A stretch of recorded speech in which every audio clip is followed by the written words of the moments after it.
오늘 설교는 사진 한 장을 보여드리는 것으로 시작하려고 하는데요. 이 사진은 이제 오늘 그 본문에서 예수님께서 주신 그 겨자씨 비유의 그 말씀의 이미지를 이제 머릿속으로 여러분께 그려드리기 위해서 막 인터넷을 뒤져서 이제 찾은 사진인데요. 이제 같이 한번 사진을 보시겠습니다. 큰 바위 밑에서 지금 그 나무 한 그루가 지금 자라고 있는 걸 볼 수 있는데 조금 가까이서 찍은 사진도 있습니다. 그 신비롭지 않습니까?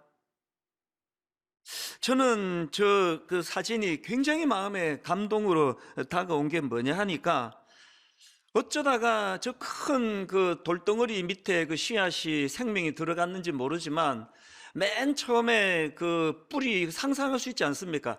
바로 저 바위 덩어리 그 틈 사이로 비집고 들어와서 나무가 자라기 시작했을 텐데 결과적으로 지금 그 뿌리가 잘 내려가지고 저 거대한 바위를 쪼개버리는 이 강력한 생명체로 그렇게 자라난 저 사진, 저게 너무 감동이 되면서 이제 오늘 예수님께서 본문에서 겨자씨 비유로 우리에게 주시고자 하는 하나님 나라에 대한 이미지가 바로 저런 것이지 않을까. 굉장히 제가 감동적으로 저 사진을 보게 되었습니다. 방금 보여드린 저 사진의 이미지를 머리에 담으시고 주님의 말씀을 한번 들어보십시오. 오늘 본문 마태복음 13장 31절 32절입니다. 또 비유를 들어 이르시되 천국은 마치 사람이 자기 밭에 갖다 심은 겨자씨 한 알 같으니 이는 모든 씨보다 작은 것이로되 자란 후에는 풀보다 커서 나무가 되매. 어떤 이미지가 떠오르십니까? 저는 이 예수님의 겨자씨 비유 속에서 강력하게 떠오르는 이미지가 뭐냐 하니까 이 하나님의 나라는 이 생명력의 문제라는 겁니다. 이 하나님의 나라는 얼마나 크냐, 얼마나 화려하냐, 얼마나 주목받을 만큼 대단하냐, 이게 아닙니다. 겨자씨처럼 정말 미미하게 짝이 없지만 이게 생명력이 있다는 것. 그래서 요한 1서 5장 12절은 그야말로 우리가 믿는 이 기독교의 핵심 중의 핵심을 한마디로 요약한 말씀이라 생각합니다. 요한 1서 5장 12절을 보십시오. 아들이 있는 자에게는 생명이 있고 하나님의 아들이 없는 자에게는 생명이 없느니라. 뭐 이 이상 무슨 설명이 더 필요하겠습니까? 아무리 교회가 크고 막 사람 많이 모이고 뭐 엄청난 건물 재산 갖고 있어도 거기에 생명이 없으면 그 교회가 아니고요. 개인도 마찬가지입니다. 뭐 목사랍시고 뭐 여기저기 가서 설교하고 뭐 사람한테 권면하고 뭐 이름 알려지고 다 그래도 그 내면에 생명이 없으면 그 죽은 목사예요. 이 생명이. 그 제가 이 국어사전으로 생명력 이것을 제가 찾아보니까 이렇게 설명합니다. 생명력이 뭐냐? 생물체가 생명을 유지하여 나가는 힘, 혹은 사물이나 현상의 본질적 기능을 유지하여 나가는 힘, 이게 생명력이래요. 조금 전에 보여드렸던 그 큰 돌덩어리 밑에서 그 둥지를 두고 결국은 그 바위 둘을 쪼개버리는 이게 생명력이라는 거예요. 그 정도로 나 안 죽는다는 거 아닙니까? 코로나 바이러스가 시작된 게 이제 그 2월 마지막 주일부터 이제 본당이 폐쇄가 되고 성도님들이 예배 드리러 못 나오시고, 그래서 저도 30년 만에 이렇게 빈 의자들 모아놓고 맨 뒷줄에 뭐 교역자 몇 명 드문드문 앉아있는 이런 환경에서 설교를 하는 게 너무 자괴감이 들고, 어떻게 이런 일이 일어날 수가 있느냐, 마음이 굉장히 복잡하고 힘들 때인데요. 3월 초에요. 길을 가다가 보니까 그 동토라 그러지 않습니까? 겨울 내내 얼어붙었던 생명이 살기 어려운 굳어있는 땅인데요. 크지도 않아요. 조그만한 잎사귀 하나가 그 동토를 뚫고 올라오는 우미 트는 그 조그만한 장면을 제가 보게 됐는데 거기서 경외감이 느껴지더라고요. 코로나 바이러스가 우리 어떻게 하겠냐고요. 뭐 교회가 어려워질 것이다, 이제 뭐 교회로 모이는 거 어려워질 것이다, 그 생명력을 모르는 말씀이에요. 이 정도로 무너지는 거 아닙니다. 여기에 생명이 있기 때문에. 이게 생명력이거든요. 그래서 저는 오늘 예수님께서 우리에게 들려주시는 이 하나님 나라를 이 겨자씨에다가 비유해서 말씀해 주시는 이 말씀을 제가 이 생명력이라고 하는 그런 관점으로 쭉 묵상을 하다가 보니까 이미지로 제 머릿속에 단어 세 개가 떠오르는 것을 제가 정리를 해보았습니다. 첫 번째 머리에 떠오르는 단어는 운동력이에요. 라이프 성경 사전으로 보니까 이 운동력을 움직이는 힘이다, 뭐 간단하게 그러나 굉장히 강력하게 그 와닿는 정의를 내리는 걸 봤습니다. 그러면서 그 라이프 성경에서 이 운동력에 대해서 덧붙이는 말이 이렇습니다. 하나님의 사역이나 능력의 활동, 다시 말해 생명력이란 의미로 사용되는데 개역 개정판에서는 활력이라 번역하고 있다. 히브리서 4장 12절 말씀을 예를 들어 설명한 내용인데요, 개역 한글로 한번 보십시오. 하나님의 말씀은 살았고 운동력이 있어. 이 운동력이 나오지 않습니까? 하나님의 말씀은 살았고 운동력이 있어. 좌우의 날선 어떤 검보다도 예리하여 혼과 영과 및 관절과 골수로 찔러 쪼개기까지 하며 또 마음의 생각과 뜻을 감찰하나니, 이게 지금 하나님 말씀을 설명하는 풀이하는 내용에서 살았고 운동력이 있으라는 겁니다. 생명체는 살았고 운동력이 있는 존재예요. 저는 어린 시절에 그 SFC라는, 그래서 대학교 시절에서는 저는 우리 과 친구들하고 교제하는 것보다 SFC라는 이 기독서클, 스튜던트 포 크라이스트라고요, 그리스도를 위한 학생회, 뭐 이렇게 번역되는 이름을 가진 그 신앙 그 SFC에서 제가 성장했는데, 이게 저에게 얼마나 큰 영향을 줬느냐 하면, 저는 이제 대학교 2학년을 마치고 미국으로 이민을 갔는데, 제가 이민을 가면서 김포공항에서 가장 슬펐던 게, 이제 SFC와 내가 단절이 되는구나, 이별을 하는구나, 그게 가장 슬펐던 거예요. 사귀는 여학생이 없었기 때문에 그랬을 겁니다, 아마. 그렇게 제게 영향을 많이 준 게 이 SFC라는 기독서클인데요, 이 SFC는 한국식 이름을 하나 더 갖고 있습니다. 학생신앙운동. 이 이름이 제게 얼마나 큰 영향을 준지 모릅니다. 제가 일만수도 봐서 운동 설명을 하면서 말씀드리지 않았습니까? 이것이 이벤트가 되는 거, 이거 큰일 날 일이다, 무브먼트가 돼야 된다, 운동이 돼야 된다. 여러분이 학생신앙운동, 이 SFC라는 그 단체에서 만났던 수많은 운동력을 가진 선배들 때문에 오늘의 제가 있다. 저는 우리 아이들에게 수없이 하는 이야기예요. 니들이 대학 가서 뭐 성적 얼마 내고 이것도 중요하지만 목숨 걸고 해야 되는 건 이런 운동성을 가진 좋은 선배를 만나는 거다, 좋은 친구를 만나는 거다. 제 주변에 그 SFC 운동원들이 다 가난했어요, 하나같이. 아니 뭐 제가 가난하니까 또 그런 사람들하고 교제가 되는지 모르는데, 아니면 SFC가 원래 가난한 사람이 모이는지 모르겠는데 하나같이 가난했습니다. 그런데 여러분, 너무 가난하고 참 용돈도 별로 없고 이렇게 살았지만 그때는 운동력이 있었기 때문에요, 밤을 새면서 꿈을 꾸었습니다. 그냥 콜라 몇 병 사다 놓고, 우리 술을 못 마시니까 막 콜라 몇 병 사다 놓고 맨정신으로 막 온 세계를 들었다 놨다, 아프리카도 갔다가 북한도 갔다가. 이게 운동력이에요. 그렇게 하고 40년이 지났는데요, 제가 요즘에 새삼 놀랍고 충격을 받는 게 뭐냐면, 그렇게 가난한 대학생 몇 명이서 같이 꿈을 가지고 하나님 나라를 건설해야 된다, 이런 말씀들을 같이 나누고 했던 그분들이 하나같이 다 제자리에서 빛과 소금의 역할을 감당하고 있는 거 아닙니까? 이게 운동력이에요. 제가 허튼 짓 하지 않는 목사가 돼야 된다는 이런 마음의 그 다짐을 하는 여러 이유 중에 하나가요, 저는 그 SFC 후배들에게 제가 부끄러운 선배가 되고 싶지 않습니다. 그들에게 제가 운동력을 가진 그런 선배 목사가 되기를 원하거든요. 이게 운동력이에요. 그런가 하면 오늘 본문의 이미지를 생각하면서 떠오르는 단어가 하나 더 있는데, 성장이라는 단어입니다. 성장.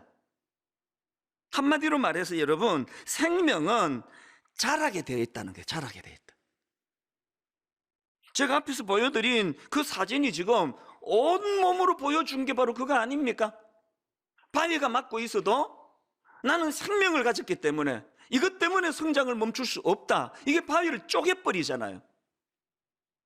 제가 강아지를 키우면서 때 진짜 놀라는 게요, 강아지도 비록 미물이지만 생명체 아닙니까? 성장을 하더라고요. 요거 2개월 된 요 조그마한 강아지를 데리고 왔는데 보니까 막 그냥 막 이게 뭐 완전 천방지축이에요. 막 제멋대로 막 그냥 똥도 싸제끼고 오줌도 싸제끼고 막 이불도 뜯고 막 열받으면 막 내 손가락을 물어서 피가 뚝뚝 떨어지게 하고. 그래서 그 초기에는 야 이거 어떻게 길들이나 그래가지고 고심을 많이 했습니다. 앉혀놓고 훈계도 하고 오줌을 좀 가려야 된다고 야단도 치고 다 그랬는데요. 그 소용없는 짓인데요. 깜짝 놀란 게 뭐냐, 얘도 철이 들더라고. 나이 들어가지고 지금 다 가려요. 아무데나 오줌 안 쌉니다. 안 묻니다. 저 손가락으로 들밀어도 안 물어요.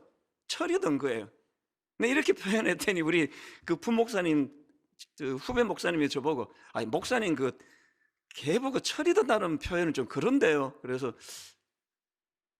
그 개 보고 철이 들었다고 그러면 안 되는 건지는 모르겠는데 내 눈에는 철이 들었어요. 그래서 그냥 뭐 막 앉혀놓고 설명하고 뭐 그럴 필요 없습니다. 생명은요 내버려 두면 성장을 해요. 60만이 아니라 그 강아지도 성장을 하더라니까요.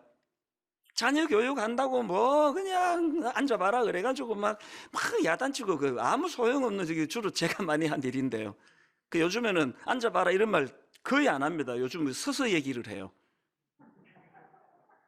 안달복달할 필요가 없더라고요. 하나님이 그 생명이 호흡이 붙어 있는 존재에게는 성장하게 하는 거, 깨닫게 하는 거거든. 이게 없으면은 그건 건강한 생명체라고 할 수가 없는 거 아닙니까? 오늘 우리가 주님께서 주시는 메시지에 그 참 의미하심이 여러 가지가 있는데요. 하나님께서 막 엄청난 뭐 그냥 막 우리로 말하면 설악산에 있는 막 울산바위, 막 흔들바위 이런 것으로 하나님 나라를 이미지를 만들지 않으시고 너무나 초라한, 제가 그 3월 초에 우연히 발견한 움트는 그 색삭시 얼마나 그게 초라한지요. 손으로 비벼버리면 으스러질 수 있는 약한 거지만 거기가 생명력이 있기 때문에 성장을 하는 거예요. 바위를 뚫을 수 있는 힘이 나오는 거거든요. 그런가 하면은 오늘의 본문의 이미지를 생각하면서 단어 하나가 더 떠올랐는데 저는 꿈이라는 단어예요. 꿈. 자, 32절을 한번 자세히 보십시오. 이는 모든 씨보다 작은 것이로되 자란 후에는 풀보다 커서 나무가 되매. 여러분 혹시 이 말씀을 읽는데 앞에 말씀이 너무 슬퍼가지고 뒤에는 진도가 안 나가는 분 계세요? 온통 마음이 그냥 모든 씨보다 작은 것이로되, 마음이 여기에 머물러가지고 우울하고 막 열등감 빠지는 분 계세요? 그 신앙 제대로 지금 자리 안 잡은 증거예요. 그리스도인은 앞에 있는 무게가 아닙니다. 예수님이 지금 이 겨자씨를 보고 모든 씨보다 작은 것이라고 하는 건 그 겨자씨의 존재를 폄하하려고 그러는 게 아니고요. 바로 그 뒤에 나오는 자란 후에는 풀보다 커서 나무가 되매, 이거를 강조해 주시기 위한 거 아닙니까? 그 사춘기 애를 불러다 놓고 이리 와봐라. 너 왜 이게 안 되느냐? 넌 저게 왜 이렇게 모자라느냐? 그렇게 말하는 거는요, 그렇게 그 아이에게 모독을 주기 위한 게 아닙니다. 그렇게 자극을 줌으로 그 아이 속에 있는 잠재력을 끄집어내가지고 큰 나무가 될 것이라고 하는 이 꿈을 심어주기 위한 거 아닙니까? 이걸 못 알아들으니까 그게 사춘기 애죠. 허구한 날 나는 겨자씨 같은 존재라고, 나는 초라하다고, 나는 안 된다고. 그건 하나님 나라, 또 하나님 나라를 다스리시는 그 하나님의 속성을 너무 모르시는 거예요. 저희가 그동안에 이 미자리 교회 월세 대납 운동을 벌였는데 지금 제가 한 가지 후회하는 게 있습니다. 이름을 제가 참 과거지향적으로 부른 것 같아요. 그 앞으로 우리 교회는 이제 미자리 교회 이름을 바꾸려고 생각하고 있습니다. 미자리 교회는 이렇게 바꾸기 원합니다. 미래자립교회. 한자만 더 넣었으면 되는데, 미자립교회는요 과거와 현재의 모습을 보이는 거고요, 미래자립교회는 그 겨자씨와 큰 나무를 이룬다는 하나님의 꿈이 심어져 있는 이름 아닙니까? 매사가 현실의 어떤 모습만 보고 난 겨자씨처럼 초라하다 그러고, 이거는 주님의 마음을 너무 모르신다는 거예요. 그러고 보면은 여러분 오늘 이 32절에 이는 모든 씨보다 작은 것이로되 자란 후에는 풀보다 커서 나무가 되매, 이걸 예수 그리스도가 이 땅에 오셔서 성육신하신 그분이 온 몸으로 보여주신 거 아닙니까? 세상에 인류를 구원하러 오신 하나님의 아들이신 그분이 나사렛 예수가 뭡니까? 이 나사렛은 뭐라 그랬습니까?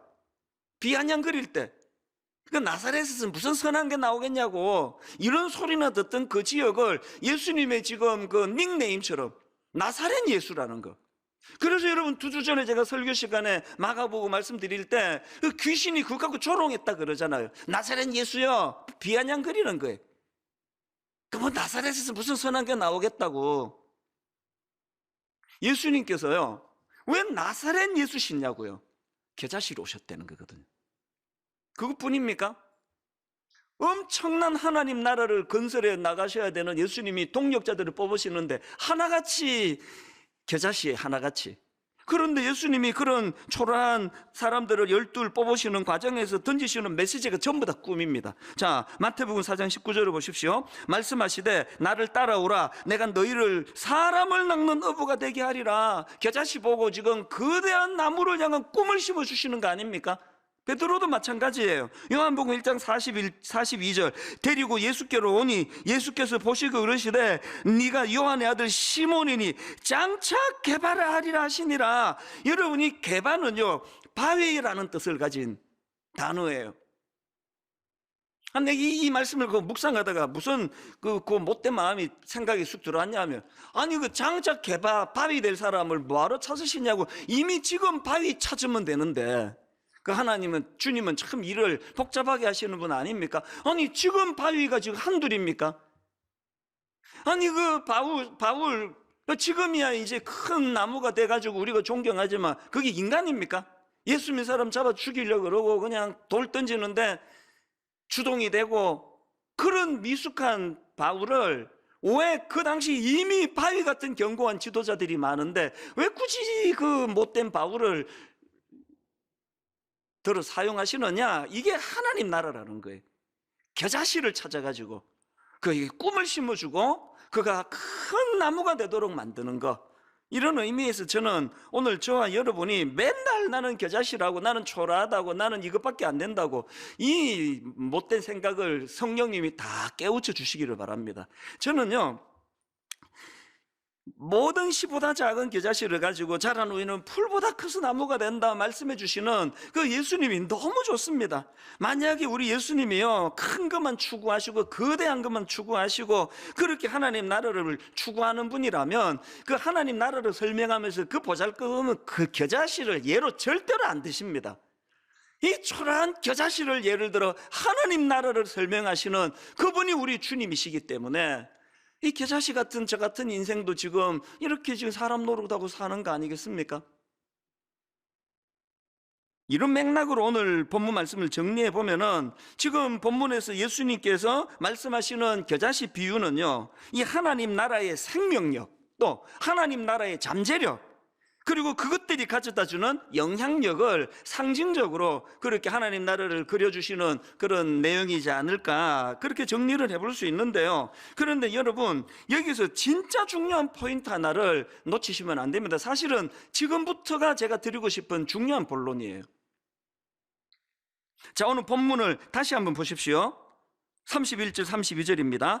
또 비유를 들어 이르시되 천국은 마치 사람이 자기 밭에 갖다 심은 겨자씨 하나 같으니 이는 모든 씨보다 작은 것이로되 자란 후에는 풀보다 커서 나무가 되매 공중의 새들이 와서 그 가지에 깃들이느니라. 지금 저기 강조해서 제가 우리 방송팀에 보낸 것도 뭐가 강조예요? 자란 후에는 풀보다 커서 나무가 되매, 이것만 제가 굵게 써서 보냈는데요, 만약에 이 예수님의 비유를 저렇게만 읽으면 이게 굉장히 위험한 겁니다.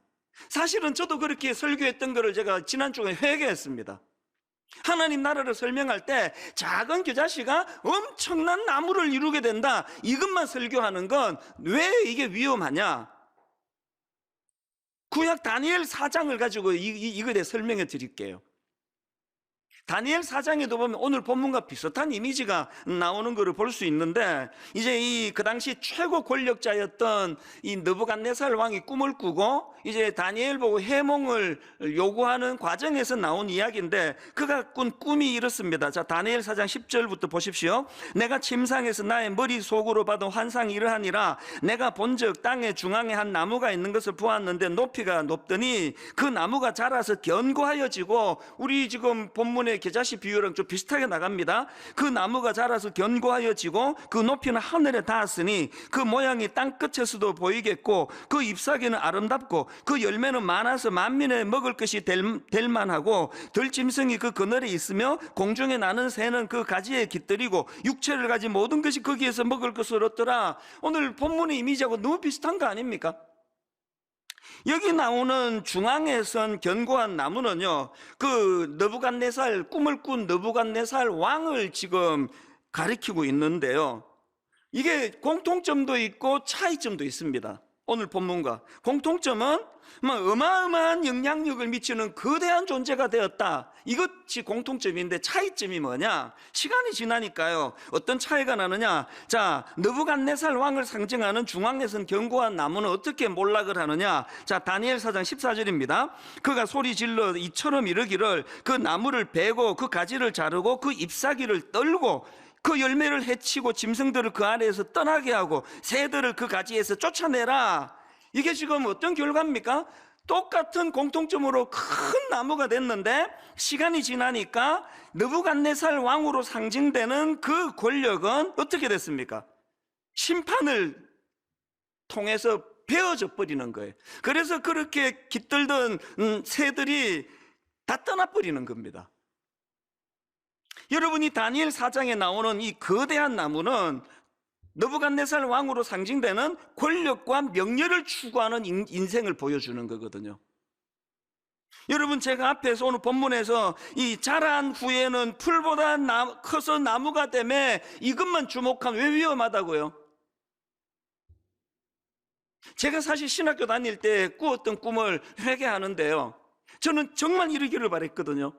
겨자씨가 큰 나무를 이루던 분당 우리 교회가 하나님 큰 교회, 그때는 분당 우리 교회 이름도 몰랐겠지만 내가 앞으로 개척하게 되는 교회가 이런 큰 영향력이 있는 나무 같은 교회가 되게 해달라, 신학교 때 그렇게 기도한 적이 꽤 많았습니다. 90년대 초는 대부분의 신학생들이 그렇게 기도하던 때이기도 합니다. 이 위험하더라는 거예요. 문제가 있다는 겁니다. 그저 큰 교회가 되기를 원합니다라고 기도한다면 그거야말로 느부갓네살이 추구했던 나무예요. 그러면 이 본문에서 진짜 추구해야 되는 게 뭐냐? 마태복음 13장 32절에 뒤에다가 액센트를 둔 이 말씀을 한번 들어보십시오. 이는 모든 씨보다 작은 것이로되 자란 후에는 풀보다 커서 나무가 되매 공중의 새들이 와서 그 가지에 깃들이느니라. 공중의 새들이 와서 그 가지에 깃들이느니라. 여러분, 하나님 나라를 추구하는 사람들은요, 그저 커지는 거, 풀보다 커서 나무가 되는 거, 유명해지는 거, 대형교회 되는 것이 최종 목표가 아니에요. 그 수단입니다. 궁극적으로 우리가 추구하는 맨 마지막 최종 목표는 공중의 새들이 와서 그 가지에 깃들이느니라. 지난 화요일 날 새벽에, 사실은 오늘 본문을 가지고 설교해야 되겠다고 결정한 것도 화요일 새벽이고요, 이 말씀의 뼈대를 화요일 새벽에 제가 다 잡았는데 저는 지난 화요일 새벽에 참 많이 울었습니다. 왜 울었냐 하니까요, 저에게 너무너무 고마운 후배 목사님이 좀 계세요. 그래서 제가 일만수도 파수 운동을 좀 의논하겠다고 어떤 영감이 떠오르가면 그분들께 연락을 해요. 오늘 좀 만날 수 있겠습니까? 혹은 언제 좀 와주실 수 있겠습니까?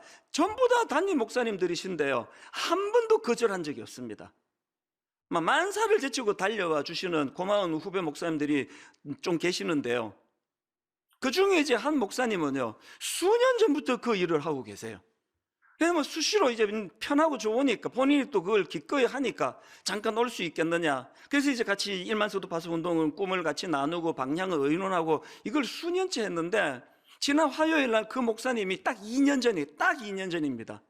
그날 저한테 와가지고 이분이 너무 격앙이 되셔, 흥분이 좋은 뜻으로 격앙이 되셔서 이제 분당 우리 교회가 추구하는 1만 성도 파송 운동은 오늘 이 본문을 이제 거론하는 거 아닙니까? 이 본문에 나오는 겨자씨와 같은, 그래서 큰 나무를 이루어서 어떻게 된다고요? 공중에 새들이 와서 그 가지에 깃들이는 교회, 이런 꿈을 꾸시면 좋겠다고 저에게 굉장히 길게 강하게 설명을 했던 그게 화요일날 불쑥 떠올라서, 그래서 제가 본문도 찾아보고 다니엘도 찾아보고 다니엘서도 찾아보고 정리하다가 이거 성령님이 하신 일이라 확신합니다. 그 새벽에 제 마음에 이 노래 가사 하나를 머리에 확 스치게 해줬어요. 그래서 제가 막 검색을 해서 이 가사를 확인해 봤습니다.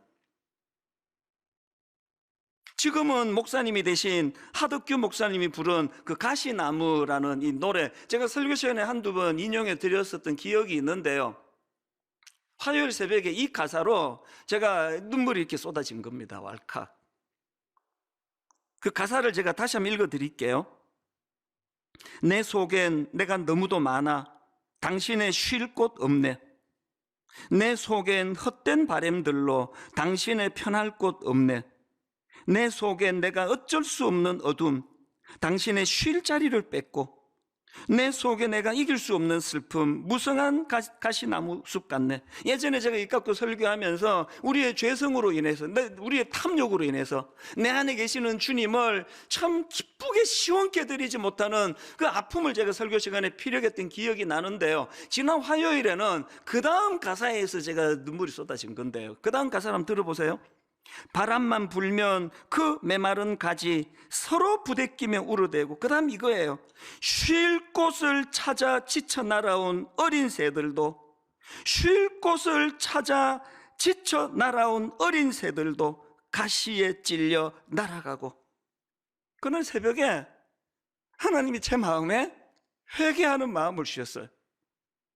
분당 우리 교회를 개척하고 큰 교회 목사가 되고 그것을 가지고 주목을 받고 그랬는데, 하나님, 과연 분당 우리 교회가 쉴 곳을 찾아 지쳐 날아온 새들, 그들이 머물 수 있는 교회에 대한 꿈을 하나님 우리에게 주셨는데 여전히 이 꿈이 우리에게 있는 것인지, 저의 미숙함으로 쉴 곳을 찾아왔다가 상처받고 떠나는 이런 일들이 일어나지 않기를 그날 새벽에 하나님께 회개하면서 그렇게 기도하는 시간을 제가 가졌습니다. 오늘 여러분, 이 땅의 모든 교회들이 꾸어야 될 꿈이 있다면 그렇게 상처받고 떠나간 새들이 다시 쉴 곳을 찾아 교회로 찾아오는 이 꿈을 꾸셔야 되고요. 그런가 하면은 그런 분들이 함께 참 여기야말로 세상에서 찌들고 지쳐있는 우리 영혼이 평안히 쉴 곳이라고 그렇게 고백할 수 있는 교회를 만드는 것.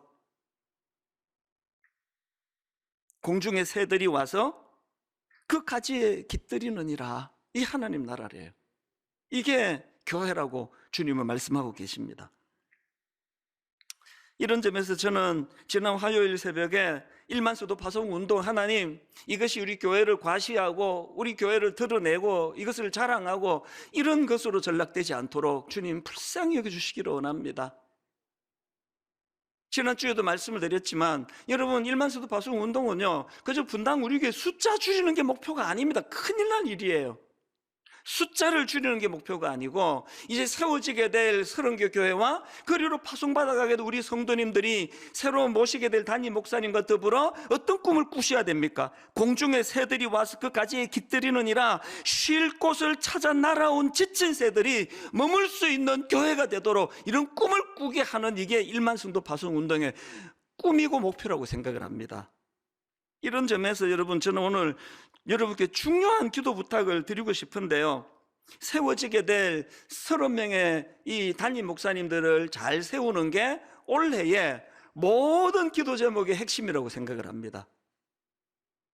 먼저 우리 교회 안에서 지금 함께 사역하는 우리 젊은 목사님들 중에 15명의 담임 목사님들이 이제 청빙받아 세워지게 되는데요, 제가 화요일도 그랬고 늘 주님 앞에 약속을 드리고 다짐하는 게 있습니다. 우리 교회 안에 있는 15 목사님을 담임 목사님으로 세우는 과정에서 절대 내가 개입하지 않을 것이다. 영향력을 미치지 않을 것이다. 내가 이쁘다고 이 사람을 뽑고 안 이쁘다고 안 뽑으면 그건 느부갓네살 왕이 하는 짓이에요. 그래서 제가 공개적으로 쐐기를 박듯이 약속을 하고 다짐을 합니다. 15 우리 교회 안에 부목사님들 중에, 목사님들 중에 세워질 담임 목사의 어떤 영향도 개입도 제가 하지 않을 것입니다.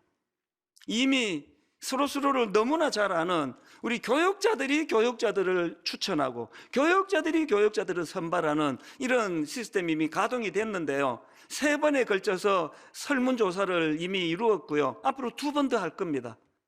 제가 뽑는 교역자가 아니라 우리 동료 교역자들이 교역자들을 추천하고 세우고 뽑는 그런 15교회가 되기를 바라고요. 그런가 하면은 외부에서 모시게 될 15분의 담임 목사님을 그 청빙하는 과정도 마찬가지입니다. 이제 뽑는다 이런 말을 안 쓰려고 안간힘을 쓰고 있습니다. 뽑는 게 아니에요. 몇 가지 독특한 방식을 취하기 원하는데요. 이제 외부에서 15목사님은 이제 100% 추천에 의해서만 모실 생각입니다.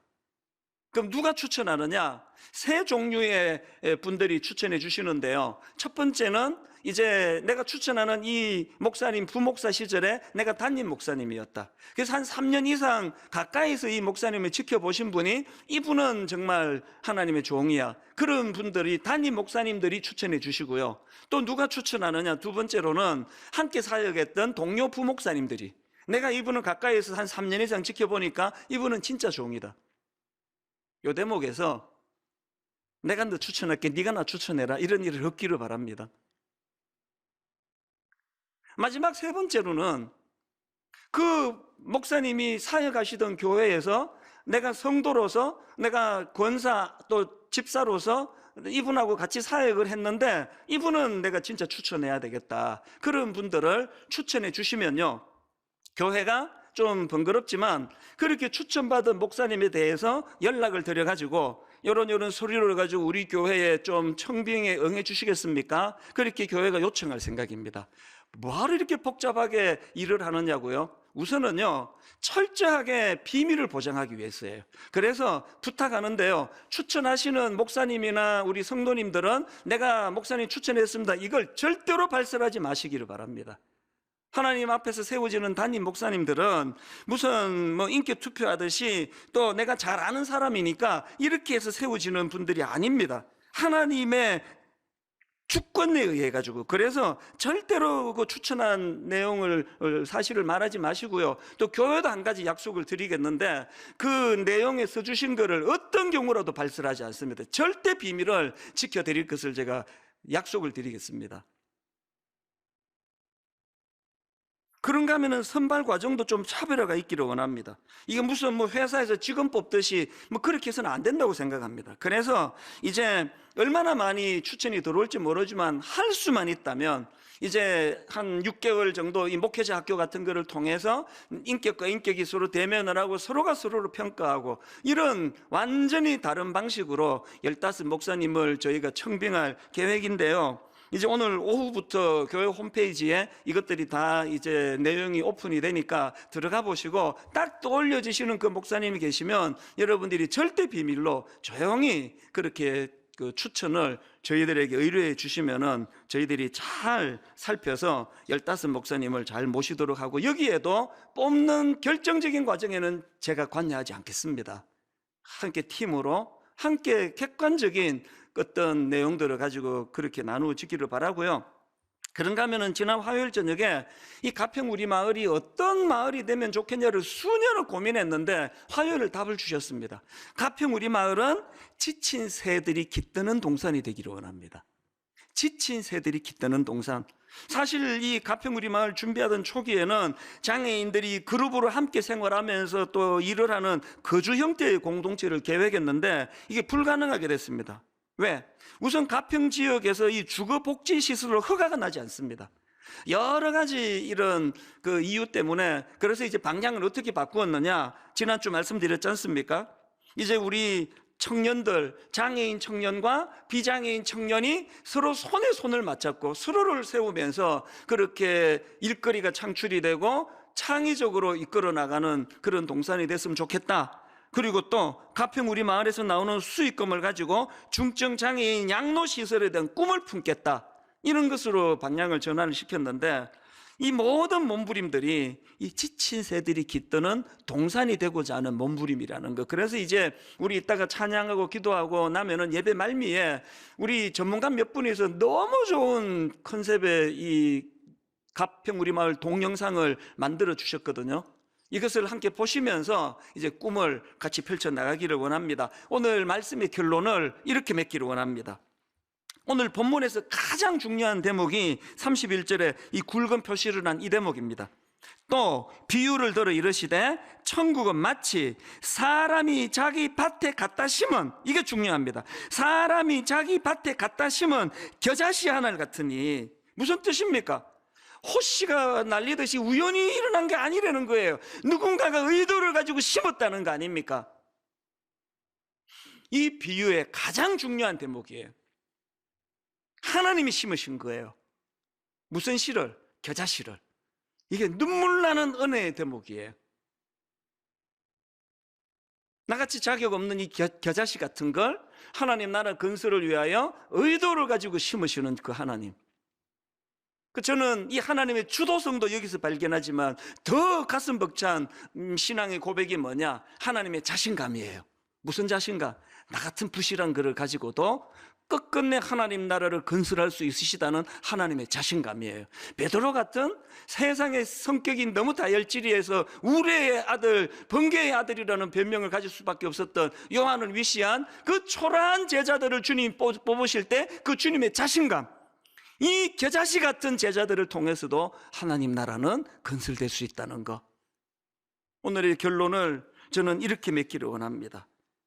겨자씨같이 자꾸 초라한 우리를 불러주시는 하나님, 그리고 그 겨자씨 같은 작은 존재들이 모여 이루는 이 교회가 하나님 큰 나무가 되고, 너무나 아픔이 많고 상처가 많은 이 시대에 쉴 곳을 찾아 날아온 지친 새들이 참 안식하며 머물 수 있는 교회, 그 교회를 향한 꿈을 함께 꾸면서 그렇게 나아가는 분당 우리 교회와 이 땅의 모든 교회가 되기를 주님 이름으로 축원합니다.